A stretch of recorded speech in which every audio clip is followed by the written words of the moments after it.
Bienvenue dans la première des deux parties de la présentation concernant la pédiatrie. Tout d'abord, nous commencerons par une rapide révision du développement de l'anatomie osseuse, puis, parce qu'elles sont très fréquentes en pédiatrie, nous examinerons en détail les fractures de type Salter-Harris. Nous passerons ensuite en revue les autres types courants de fractures, tels que les fractures en mode de Burr, en bois vert, la lead pipe fracture et les fractures plastiques. Voici un exemple de radiographie de face d'un poignet gauche normal. Si besoin, mettez la vidéo en pause pour revoir avec précision l'anatomie modale, sinon on se retrouve à la diapositive suivante. La physe est constituée d'une série de plaques de croissance dans l'os qui subissent une ossification endochondrale. Sur une image radiographique, la physe apparaît comme une ligne radiotransparente chez les patients dont le squelette est encore immature. Elle contient des cellules à différents stades de développement. Au fur et à mesure que la métaphyse et l'épiphyse mûrissent et fusionnent, la physe s'amincit et disparaît. L'ossification endochondrale s'arrête alors. Cela signifie que les os ne se développent plus longitudinalement. Une plaque osseuse sous-chondrale se forme pour remplacer la physe, et en son sein, les trabécules sont orientés horizontalement. Sur un cliché, cela apparaît comme une ligne de fusion transversale radio-opaque, généralement connue sous le nom de cicatrice physaire. Nous sommes maintenant prêts à analyser les fractures qui impliquent la physe. La classification de Salter-Harris est spécifique aux lésions impliquant la physe. Il est très important de prendre le temps de comprendre la différence entre chacun des 5 types. La classification est assez simple si vous prenez le temps de comprendre les différences. Donc le type 1 implique une fracture au niveau de la physe. Il s'agit de la partie la plus faible de l'os car elle est dépourvue de collagène et de tissu calcifié. Radiographiquement, cette blessure est souvent décrite comme un décollement épiphysaire. Le type 2 implique une fracture de la métaphyse qui s'étend proximalement à partir de la physe. Il s'agit probablement du type de fracture de Salter-Harris le plus courant. Le type 3 est une fracture de l'épiphyse qui s'étend distalement par rapport à la physe. Le type 4 implique une fracture de la physe qui s'étend à la fois à la métaphyse et à l'épiphyse. Enfin, le type 5 implique un écrasement, une impaction de la physe due au rapprochement de la métaphyse et de l'épiphyse. Les types 1 et 2 ont tous les deux un bon pronostic. Le type 3 est plus important, le type 4 est de mauvais pronostic, le type 5 a souvent un très mauvais pronostic en raison de l'arrêt du développement osseux futur. N'oubliez pas que tous les stades de la classification de Salter-Harris concernent la physe. Il est très important d'analyser attentivement la radiographie lorsque vous voyez une fracture de l'épiphyse ou de la métaphyse afin de déterminer si la physe est également impliquée. Une omission pourrait avoir un impact considérable sur le pronostic. Ce cliché représente une fracture de type 1 selon la classification de Salter-Harris. La fracture traverse directement la physe. Rappelez-vous que la physe est radiotransparente et n'est donc pas visible sur l'image. Ce que nous voyons, nous, c'est le glissement de l'épiphyse en direction dorsale, on peut aussi dire postérieure. Voyons cela plus en détail. Nous avons ici la métaphyse radiale distale. La physe doit donc se trouver juste en dessous, et encore juste en dessous de la physe, on doit donc retrouver l'épiphyse. Nous pouvons voir que l'épiphyse s'est déplacée, puisque nous la retrouvons ici. Prenons le temps de nous orienter. Il s'agit d'une incidence de poignet droit de profil. Donc, nous avons ici le bord antérieur et ici le bord postérieur. Lorsque nous décrivons les fractures, nous décrivons toujours le fragment distal par rapport au fragment proximal. Dans ce cas, l'épiphyse radiale distale s'est déplacée en direction dorsale ou postérieure par rapport à la métaphyse radiale distale. Donc on va résumer tout cela en utilisant la méthode quoi ou comment. Donc quoi? Une fracture de type Salter-Harris 1 ou au niveau de la fise radiale distale droite, comment? Avec un glissement postérieur. Et donc pour rédiger cette évaluation clinique préliminaire, nous dirions qu'il existe une fracture de type Salter-Harris 1 en regard de la fise distale du radius droit associée à un glissement dorsal. Il s'agit ici d'une lésion de type 2 selon la classification de Salter-Harris. La fracture traverse la métaphyse tibiale postérieure distale et s'étend jusqu'à la fise. Rappelons que les fractures de Salter-Harris de type 2 sont les plus fréquentes puisqu'elles concernent environ 75% des cas de Salter-Harris. Examinons la situation plus en détail. Donc voici la radio d'une cheville droite de profil. Nous retrouvons ici la corticale antérieure et donc ici la corticale postérieure. Voici la métaphyse distale tibiale. Souvenez-vous que la partie évasée d'un os long, donc c'est-à-dire que là où il s'élargit, cela correspond à la métaphyse. Nous pouvons voir une rupture dans la corticale postérieure de la métaphyse tibiale distale. Et en regardant de plus près, vous pouvez voir une discrète ligne claire qui s'étend jusqu'à la fise, ce qui signifie qu'il s'agit d'une fracture de type 2 selon la classification de Salter-Harris. Donc résumons cette situation en utilisant le modèle quoi ou comment. Donc quoi? Une fracture de type Salter-Harris 2 ou, donc concernant la métaphyse tibiale postérieure en distalité, comment? Légèrement déplacée. Et donc pour rédiger cette évaluation clinique préliminaire, nous dirions qu'il y a la présence d'une fracture de type Salter-Harris 2, peu déplacée, en regard de la métaphyse tibiale postérieure droite distale. Parfois, comme dans ce cas, on peut avoir une combinaison de lésions de Salter-Harris de type 1 et de type 2. La fracture passe par la métaphyse de l'humérus droit, se prolonge jusqu'à la fise, donc ce qui correspond au type 2 de la classification Salter-Harris, et est associée à un glissement de la fise, donc là qui est classique du type 1 de la classification de Salter-Harris. Regardons plus en détail. On voit ici la fise proximale, et il y a ici donc un très gros morceau, enfin un très gros fragment métaphysaire. Donc ça c'est typique de la fracture Salter-Harris type 2. On voit aussi que la métaphyse humérale s'est déplacée par rapport à la tête humérale.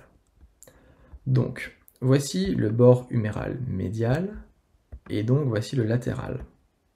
Nous pouvons voir que la métaphyse humérale proximale s'est déplacée, donc a glissé latéralement par rapport à la tête humérale. Mais regardons de plus près. Donc voici la partie distale du fragment de la fracture métaphysaire proximale et on voit bien qu'il y a un chevauchement des deux os. Donc résumons ça à l'aide de notre modèle quoi ou comment. Quoi? Une fracture de type Salter-Harris 1, 2 ou, donc au niveau de la métaphyse humérale proximale droite, comment? Donc avec un glissement latéral et un chevauchement. Et donc pour rédiger cette évaluation clinique préliminaire, nous dirions qu'il y a une fracture de type Salter-Harris 1-2 au niveau de la métaphyse humérale proximale droite, avec un glissement latéral et un chevauchement. Il s'agit ici d'une fracture de type 3 selon la classification de Salter-Harris. Rappelons que ces types de fractures intéressent l'épiphyse et s'étendent jusqu'à la fise. Elles surviennent dans environ 10% de toutes les lésions de type Salter-Harris. On peut voir ici une ligne claire verticale qui descend au niveau du point médian de l'épiphyse tibiale et qui s'étend au niveau de la fise.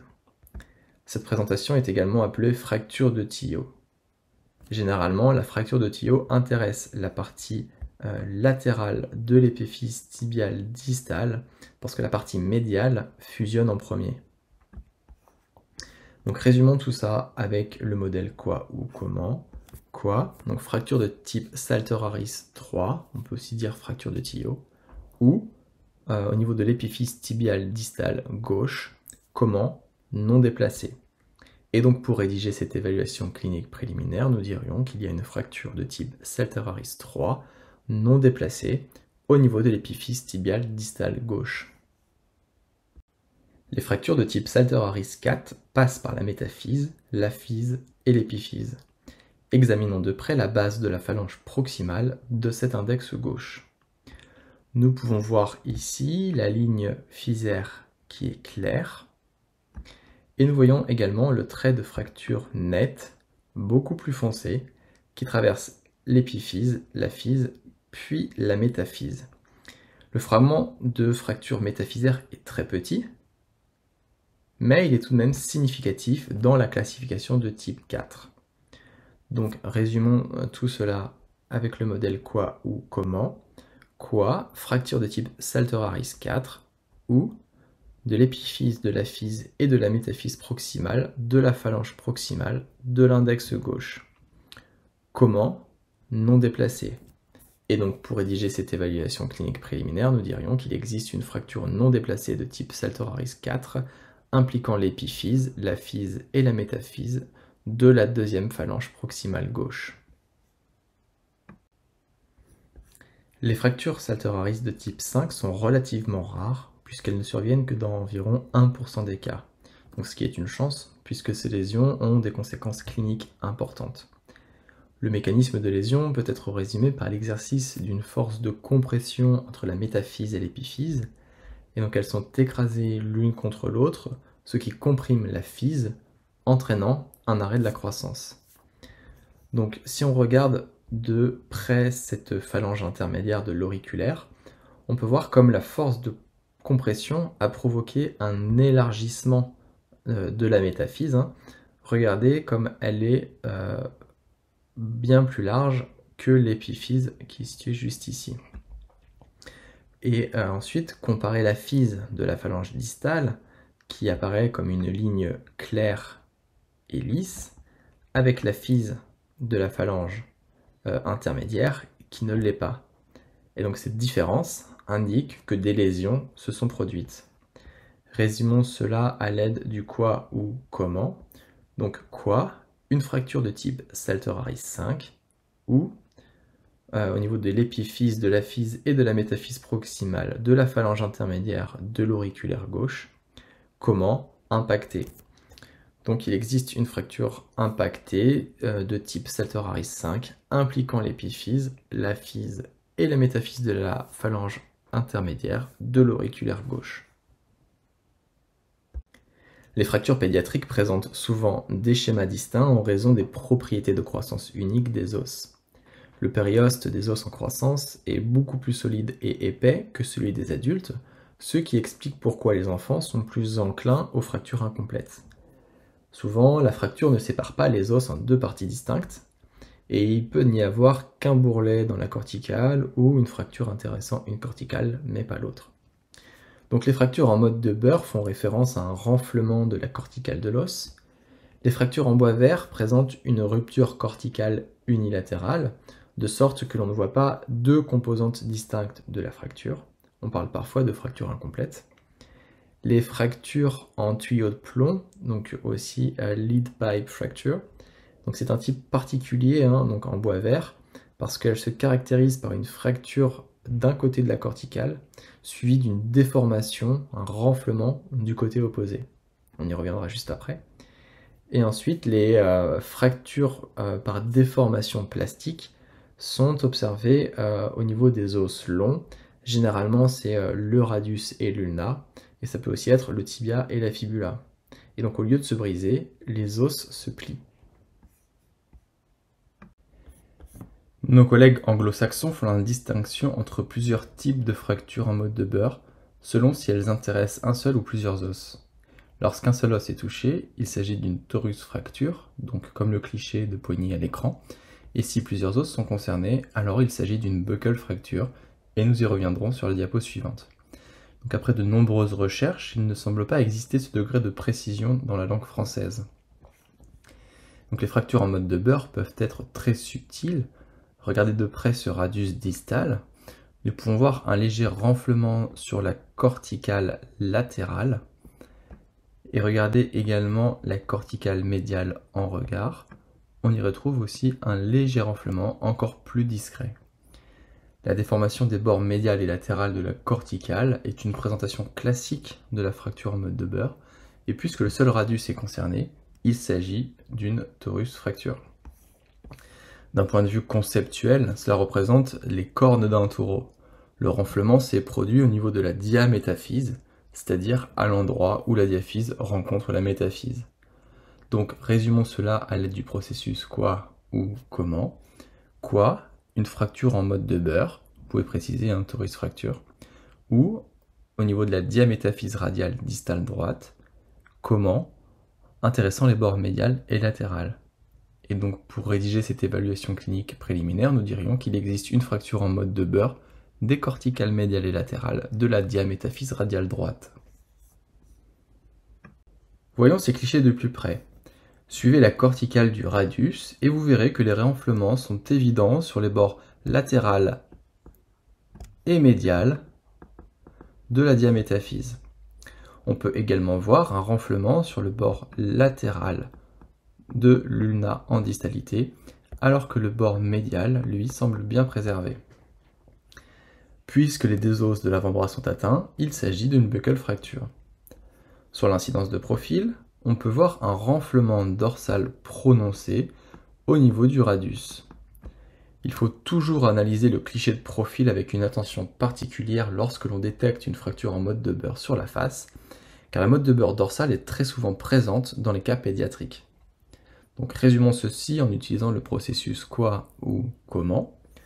Quoi, donc ce sont des fractures en mode de Burr. On peut préciser un buccal fracture ou donc au niveau des diamétaphyses distales radiales et ulnaires à droite. Comment, intéressant les corticales radiales postérieures et ulnaires latérales. Et donc pour rédiger une évaluation clinique préliminaire, nous dirions qu'il y a des fractures en mode de Burr de la corticale dorsale de la diamétaphyse radiale distale et de la corticale latérale de la diamétaphyse ulnaire distale, le tout à droite. Une fracture en bois vert est une rupture d'une corticale avec préservation de la corticale opposée, alors que pour une fracture complète, les fragments osseux sont complètement disjoints. Il est important de faire la différence entre ces deux fractures, car cela modifie la prise en charge du patient. Donc une fixation chirurgicale est nécessaire si les os sont complètement séparés, alors qu'une fracture en bois verte peut être manipulée, donc réduite, puis plâtrée. Donc nous pouvons clairement voir les traits de fracture, donc aussi au niveau du radius et ici au niveau de l'ulna, mais c'est l'incidence de profil qui nous donne le plus d'informations. Ça nous informe que les corticales postérieures, qu'on retrouve ici, sont préservées, donc ce qui nous confirme que ces lésions sont bien des fractures en bois vert. Et n'oubliez pas que lorsque nous décrivons des fractures, nous décrivons le déplacement du fragment distal par rapport au fragment proximal. Donc sur ce cliché de profil, voici la corticale antérieure et voici la corticale postérieure. Donc le fragment distal s'est déplacé dorsalement par rapport au fragment proximal. Donc résumons tout cela avec le quoi ou comment. Quoi, donc ce sont des fractures en bois vert, ou, donc qui intéressent les diaphyses distales radiales et ulnaires droites. Comment, avec une angulation dorsale.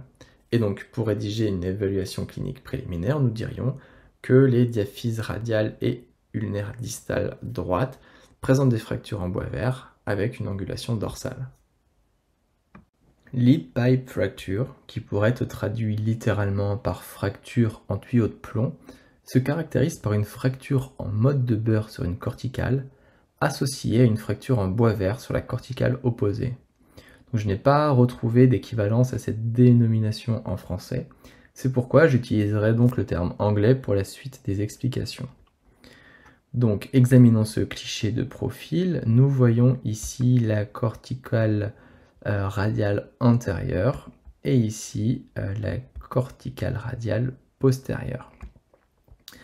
Donc, on voit bien que la corticale antérieure représente un petit renflement au niveau de la diamétaphyse, donc ce qui indique une fracture en mode de beurre. Et sur la corticale postérieure, donc au niveau de l'autre flèche, on peut voir une rupture nette de cette corticale, ce qui indique une fracture, et plus précisément une fracture en bois vert. Et donc le segment distal, celui-ci, s'est donc déplacé postérieurement par rapport au segment proximal. Résumons cela en utilisant le quoi ou comment. Quoi, donc lead pipe fracture, ou de la diamétaphyse radiale distale gauche, comment, avec une angulation dorsale. Et donc pour rédiger une évaluation clinique préliminaire, nous dirions qu'il existe une lead pipe fracture sur la diamétaphyse radiale distale gauche avec une angulation dorsale. Dans le cas d'une fracture plastique, aussi appelée arcature, il n'y a pas vraiment de rupture de la corticale, mais plutôt une plicature de l'os. La plasticité de la matrice osseuse d'un os long pédiatrique lui permet d'être relativement malléable et donc de se déformer. Ces lésions peuvent être assez difficiles à traiter car après avoir été manipulés, les os peuvent reprendre leur forme courbée. Donc sur l'incidence de face, on voit que le radius et l'ulna ont l'air relativement normaux, mais lorsqu'on regarde l'incidence de profil, on voit que les corticales antérieures et postérieures se sont incurvées dans une direction palmaire, ou antérieure. Donc résumons tout cela en utilisant le modèle quoi ou comment. Donc quoi sont des fractures plastiques ou des diaphyses moyennes du radius et de l'ulna gauche. Comment avec une angulation palmaire. Et donc pour rédiger cette évaluation clinique préliminaire, nous dirions qu'il existe des fractures plastiques au niveau des diaphyses moyennes du radius et de l'ulna gauche avec une angulation palmaire. Pour en savoir plus sur l'interprétation des radiographies pédiatriques, rejoignez-nous dans la deuxième partie de cet enseignement. À bientôt.